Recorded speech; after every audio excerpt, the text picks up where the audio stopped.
Good morning, Riverhawks. Please stand for the Pledge of Allegiance. Face the flag, put your right hand over your heart. Ready, begin.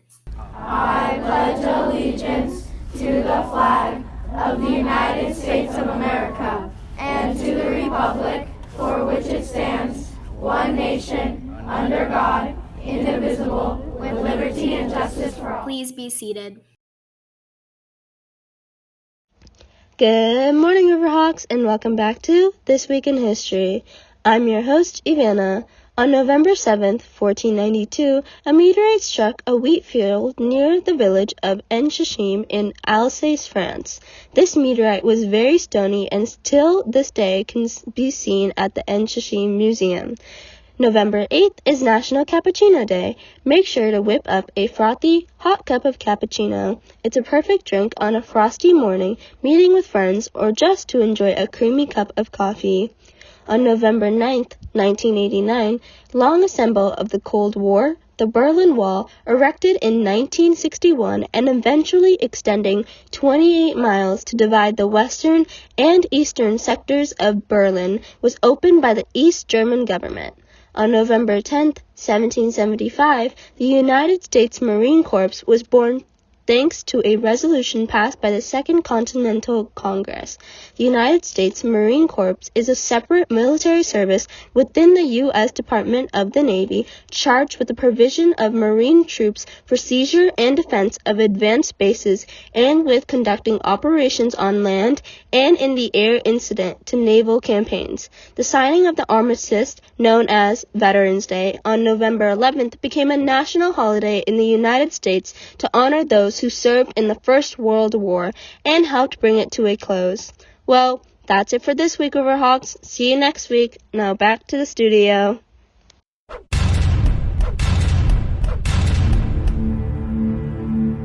How many NBA teams are there? 30! No, there's 38. Who's the shortest player of all time? Something named Webb. That's what Aiden. Which NBA player has won the most championships? LeBron James. LeBron James. Kobe Bryant. LeBron James. LeBron James. Bill Russell. Who invented the game of basketball? I don't know the name, but it's like when you got a bucket and it was freezing outside. But I don't know. Who invented it? I know. Dwayne Johnson. Who is the shortest player in NBA history that can dunk? Oh, Spud Webb. Yeah. Steph Curry. Okay. What two numbers did Kobe Bryant wear? 8 and 24. 8 and 24. 8 and 24. What player has the highest career points per game? Kareem. Jackson. Per game. Jackson. Will Chamberlain. Kareem Jackson. No, What Michael NBA Jordan. player has the nickname Black Mamba? Kobe Bryant. Who's the shortest player in NBA history that can dunk?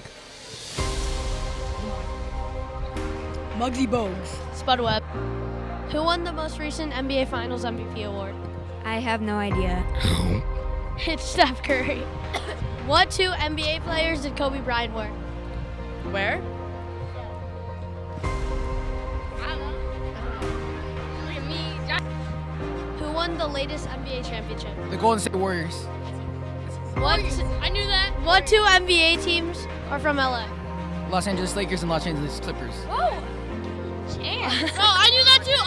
Hey, how many NBA teams are there? 30. 30. I got that. Who invented the game of basketball? James Naismith. How many NBA teams are there? 30. Who has the most points in NBA history? Kareem Abdul-Jabbar. Correct. Which team drafted Kobe Bryant? The Charlotte Hornets. Correct. What NBA player scored 100 points in one game? Will Chamberlain. Who is the shortest player in NBA history that can Muggsy dunk? Bogues. No, that can dunk. Spud Webb. But no. Yeah, Spud Webb. Yeah, Spud Webb. Yeah.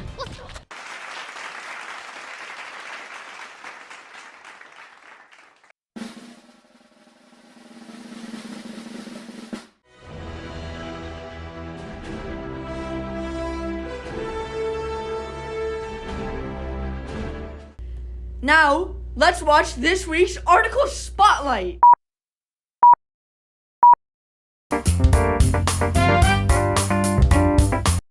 Hey Riverhawks, welcome back to this week's article spotlight. I'm Sarah, and Charlotte, what are you doing on your phone? Oh, sorry. And I'm Charlotte. Today's article is Does Technology Make You Lazy by Atul Pillai. This article adds a lot of important info to the very prevalent debate, is technology bad overall? To learn what our school has to say, check out... Charlotte, what are you even doing on your phone? Checking out nortenews.org. Awesome! Well, that's all we have for you today, Riverhawks. Now let's send it back to the studio. Attention 8th graders, due to their outstanding popularity, we are placing one more order for 8th grade hoodies for the class of 2023. You can get an order form from your advisory teacher. Order forms are due on Thursday, November 17th. This is your last chance to get one, so don't wait. As students of the Hart District, the upcoming school board elections are especially important to us. These elections decide a multitude of things that will directly impact us as students. In November of 2022, 3 seats from a total of 5 are up for election. Competing in District 2 are Bob Jensen and Andrew Taban. Some of Jensen's main goals are to encourage all students and staff and make it possible for students to emotionally and academically succeed. On the other hand, Andrew Taban's main priorities are to boost student wellness, funding, and representation in the Hart District. Meanwhile, in District 3, Charisse Moore and Teresa Todd are going up against each other. Todd wants to focus on what she calls the ABCs of learning. This stands for A, accountability of tax money, B, back to basics so students can be ready for opportunities after graduating, and C, communication from the Hart District itself.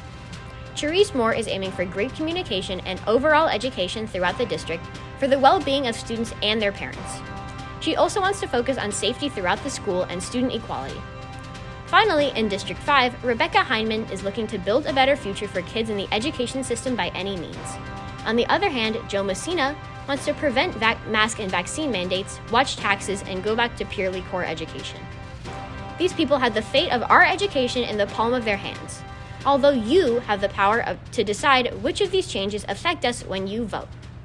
The school board elections are on November 8th. Happy voting! Attention all students interested in the yoga club. It is finally happening. Please RSVP to Mrs. Van Dyke in room D4 if you would like to attend. It is happening today after school from 2:45 to 3:30.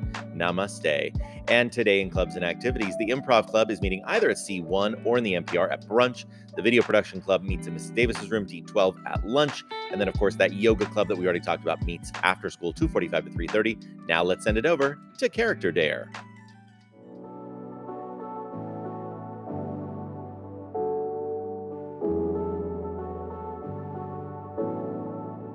Hey Riverhawks, it's Stella and Georgia. Welcome back to Character Dare. Our dare for you this week is to do something nice for somebody without seeking recognition. Acts of kindness can boost confidence, optimism, and happiness. Happiness and optimism is necessary to improve immune systems. Also, people feel appreciated when acts of kindness are focused towards them. Well, that's it for this week's Character Dare. Don't forget to make someone smile. Now back to the studio.